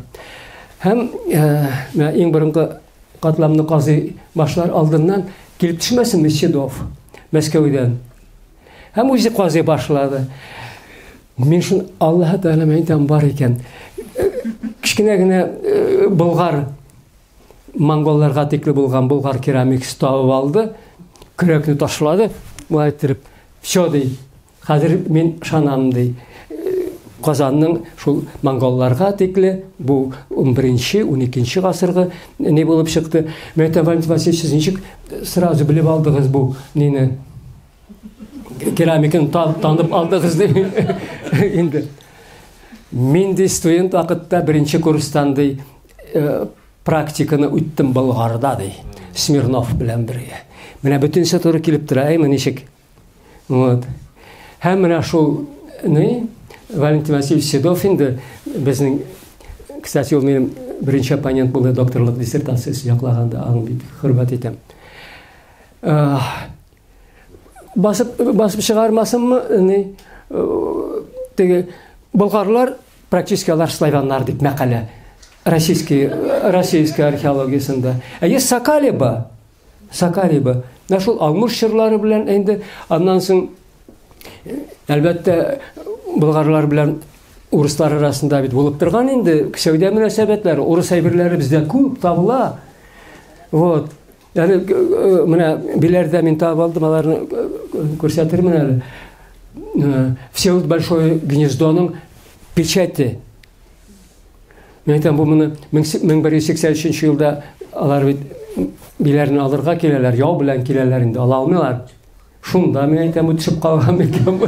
Аны үз колым белән таптым, кстати, ничектер. Башта аңламадык нәрсә ул. Альфред Хасач бу Германиядан килгән монета ди. Аннан соң Янинга күрсәттек, ул специалист, академик Янин. Юк, бу печать, свинцовая, вислая печать. сфрагистика. Вот. Ул бөтен җиде да инде, менә күрәсез, бөтен ниләрне. Монда урыслар яшәгән. Менә шушындый нәрсәләр дә була. Һаман нинди генә ул бит авторитет. Әйме. Мәскәүдә вообще авторитет булмаган кеше язса да, Мәскәү язган, Мәскәүдә чыкканнар бит бөтен Россиягә тарала, элек бөтен Советлар Союзына. Без монда хит әллә ничекләр иттереп эшлә, Казаннан ерак китме, әйме, үзебез җибәрәбез шунда Мәскәүгә, тегендә монда формасында. Шулай иттереп, теге Мәскәүдә басылып чыкса ул яхшы, күп нәрсәне мәсәлән мин бер тапкыр тырышып карадым, биләр турында мәкалә язып, аны бастырмадылар, мен дип әйтәм, бирмим, бастырмадым да ул нидә, Советская Плетнева. Каршы килде. Менә шундый нәрсә Сакалиба.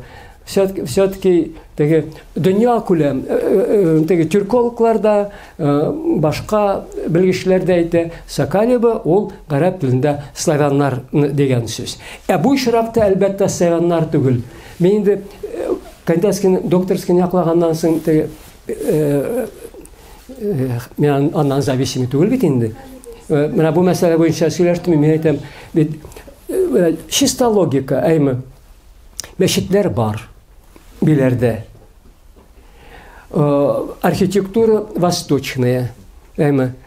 Кайсы Кумы еласы, күпме зиратлар казылган, бөтенесе мөселманнарча.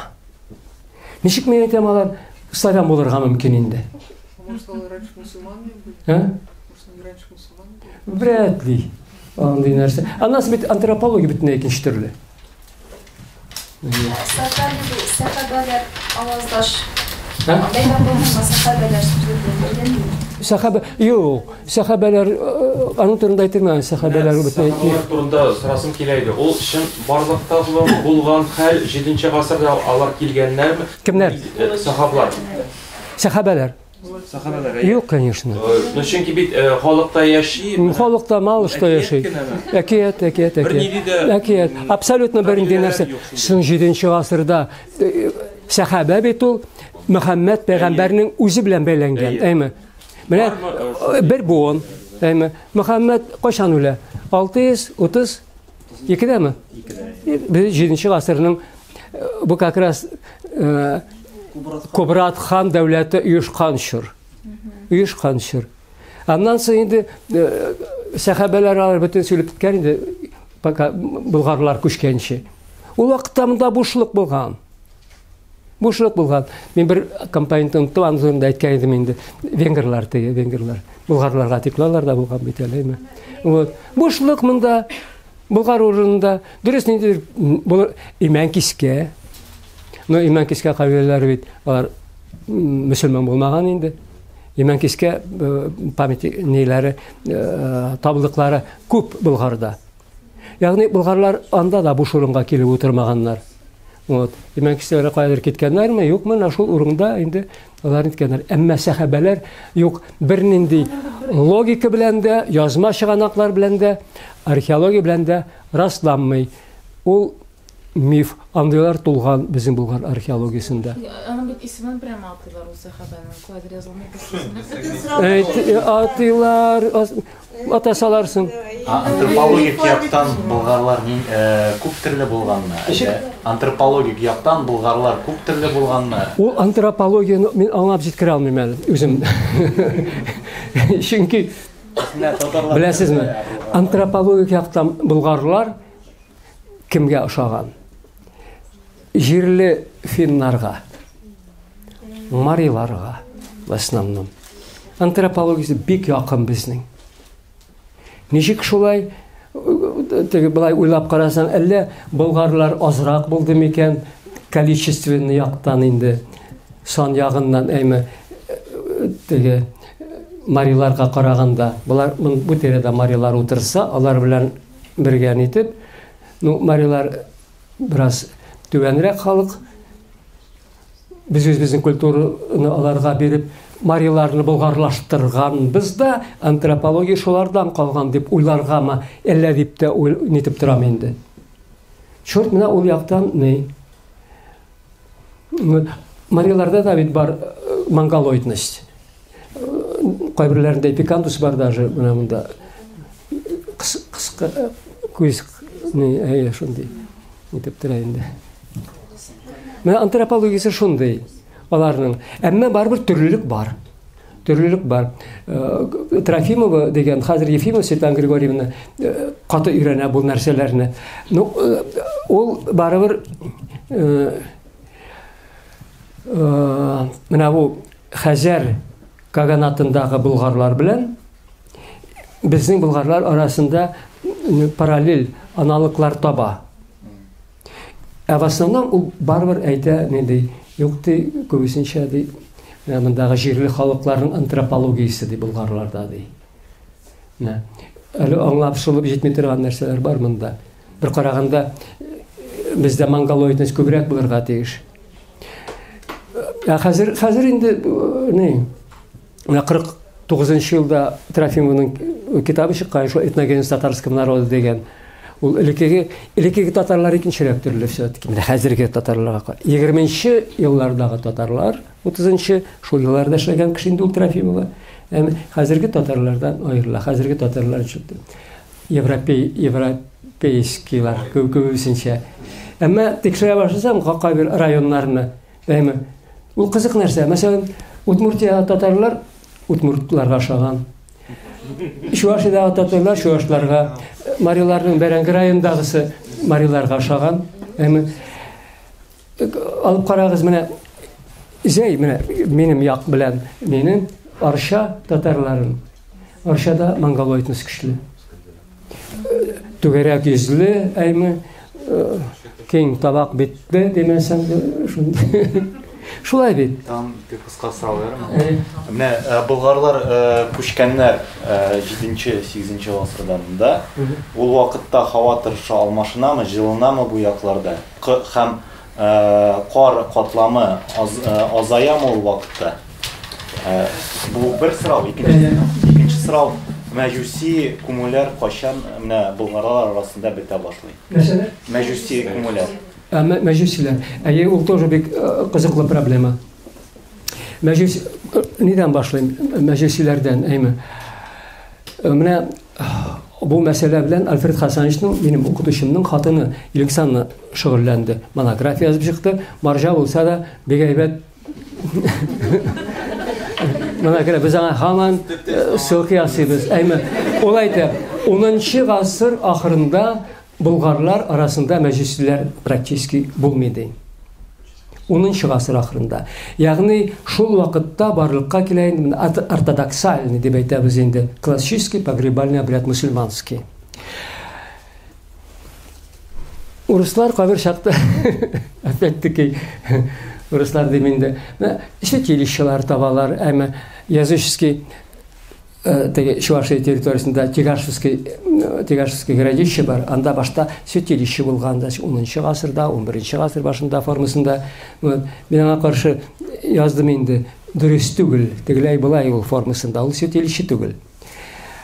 Әмма менә аның кайсы ягы бар, Идел Болгарстаны, вот шуның территориясе, күршедә мәҗүси марилар, күршедә мәҗүси ниләр, удмуртлар,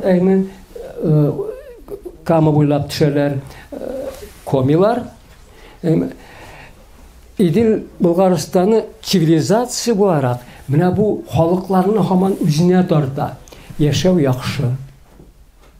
Шәһәрләр, байлык үзенә тарта. Һәм алар бит бүген килеп утырды, ислам динен кабул итми шул ук вакыт, шул ук көнне формасында, Шуңа күрә, мәсәлән, иншалла, Юкмензәләр районында Гөлүк дигән авыл бар. Анда безнең археологлар, мен анда үзем булмадым, казыдылар, таптылар мөселман зираты. Әмма алар арасында ниндидер менә мәҗүсилекнең калдыклары очрый. Калдыклары. Нәрсә? Я хатын кызны Yüzük белән күмәләр, я алка бар, я нәрсә, менә шушындый нәрсәләр генә. Алай артык язычество юк. Әмма элементы, пережитки язычества бар. Шулай булырга тиеш тә. Шулай булырга тиештә. Чуашлар, алар 18-нче гасырга тикле язычниклар, алар хәзер дә язычник, но христианство керә башлый ул вакытта, әйме. Әмма бит аларның күбесе чуашларның күпмесен иткән булгарлашкан һәм барыбер үзенең теге гадәтен саклаган, күмгән чакта я бер нәрсә куя инде, я бер нәрсә куя, теге дөньяда кирәк булыр дип. Менә шундыйлар очрый.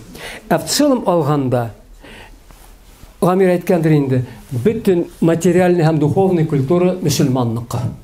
Мөселман, анда сүздә булуга мөмкин түгел. Әти язычествода бераз ишраштырып куя. Теге климат турында, климатология, палеоклиматология дигән нәрсә. Без археологлар соңгы вакытта бит әллә нинди теге белгечләр белән эшлибез. Анда физикларда, геологларда әллә кемнәр үзебезнең дә лаборатория бар инде хәзер. Металлны, кара металлны өйрәнәбез, төсле металлны, нәрсә, пиаланы, әллә спектраль анализлар ясап, анда әйме алар мин аңлап та бетермим. Вот. Палеоклиматологлар белән дә эшлибез. Менә биләр тирәсендәге казыганда бу слайдан алалар, анализ, теге слайдан алалар. Кремльне казыганда бигрәк тә, чөнки Кремль биләрдә бер генә катлам, монголларга тикле катлам. Монда бит катлам төрле, 5 төрле катлам. Һәр 5-сеннән алып анализ. Алар ул бик авыр нәрсә, споро-пыльцевой анализ дип йөртелә. Менә арыш сиркә очыра. Әйме, үләннәр чәчәк атканда сиркә очыралар. Алар бик кичкенә микроннар белән кайберләрен итә. Мискин биологлар менә шуларны карап утырып, микроскоп аркылы, электронный микроскопмы саныйлар. Нинди үсемлек чәчәкләр димәсәм, үсемлек сиркәләре анда. Һәм шулай итеп алар восстанавливает климат того или иного периода. Менә бу Кремльнең даже Казанның яшен билгеләгәндә бу бик әйбәт булды. Чөнки шкала бар. 10-11 гасырларда нинди климат булган, бөтен Восточный Европада, допустим, дальше нинди климат булган. Менә шул 9-10, 11 гасырларның беренче яртысына тикле климат примерно хәзерге кебек була. Ягъни кар күп ява, яңгыр да була, бераз салкынча була җәй. 11-нең икенче яртысында, 12-нче яртысында климат ксеротермический диләр. Ягъни континентальныйга әйләнә башлый. Иссе, яңгырлар аз. Һәм даже дала хәзер теге нишен күчеп утыралар бер җирдән икенче җиргә халык. Әйме, аның үзенең сәбәбе була, сугыш кына түгел, климат кайбер чакта сәбәпче була. Вот. Менә монда да 11-нче гасырның ахырларында, 12-нче гасырда бигрәк тә эссе һава. Хәтта моңа беренче тапкыр игътибар итте, аннан соң без палеоклиматологларга мөрәҗәгать итеп алар тикшерә башлады инде безнең ниләрне, туфракны. Айда Григорьевна Петренко дигән галимебез бар иде. Ул хайван сөякләрен өйрәнә. Һәм алар арасында кара бу дип булырга тиештә ул сайгак килеп чыкты. Ягъни дала да гына яши торган хайваннар, тагын ниндидер шунда дала хайваннарының сөякләрен табып алды. Бу ди случайно түгелдер ди. Ул сразу аңлы хатын иде. Башлы хатын иде. Доктор наук биологических. Алар каян килеп чыкты бу сөякләр? Без карыйбыз, менә шушы ямадан или шушы йорттан. Бу йорт 12-нче гасыр, яхшы нидә даталана инде. Демәк, ул вакытта шундый климат булган, ксеротермический. Вот.